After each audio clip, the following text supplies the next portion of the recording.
Oke, 1, 2, 3. Pada konten kali ini kita akan membahas mengenai topik di bulan November. Fotonya itu apa saja yang paling dicari oleh konsumen.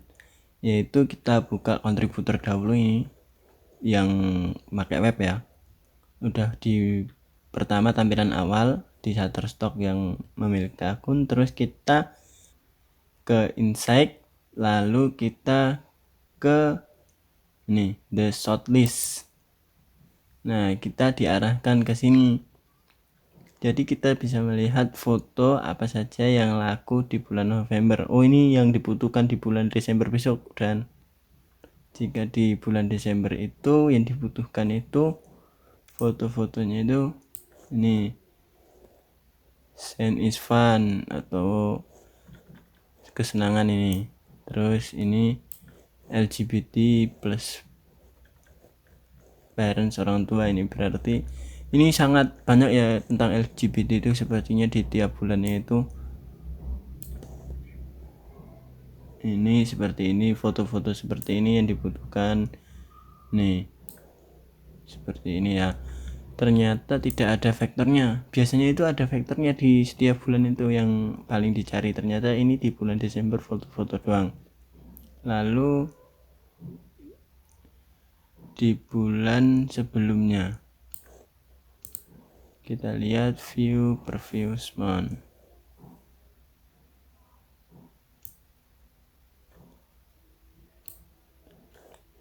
Ya, agak lemot karena jaringan memang hujan.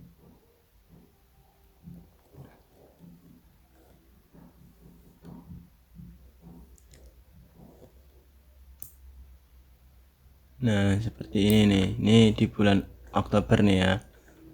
Di bulan Oktober itu seperti ini. Kita di bulan November. Nih, yang dibutuhkan di bulan November itu ada it's make over time. Terus ada ilustrasinya juga. Nah, ini ada di salon ya modelnya. Saya juga pernah mengupload foto di salon tapi ditolak karena memang not fokus dan dalam kondisinya itu di sana gelap jadi noise. Terus ini ilustrasi nih yang suka vektor, jadi dapat mengupload seperti ini di bulan November yang lagi dicari orang-orang. Ini keterangannya di sini. Terus ini ada yang momen keluarga, terus going to virtual seperti ini, foto-fotonya yang dibutuhkan atau footage kalian dapat menguploadnya. Nah, mungkin sekian ya. Kalian dapat mencarinya di sini tadi. Dan klik insight, terus di nih shortlist. Bukan di top performer. Kalau di top performer itu foto kalian yang top paling atas, yang performnya paling atas. Terus ini blok kontributornya. Jadi sini the shortlist ya. Mungkin terima kasih dan semangat nyetok.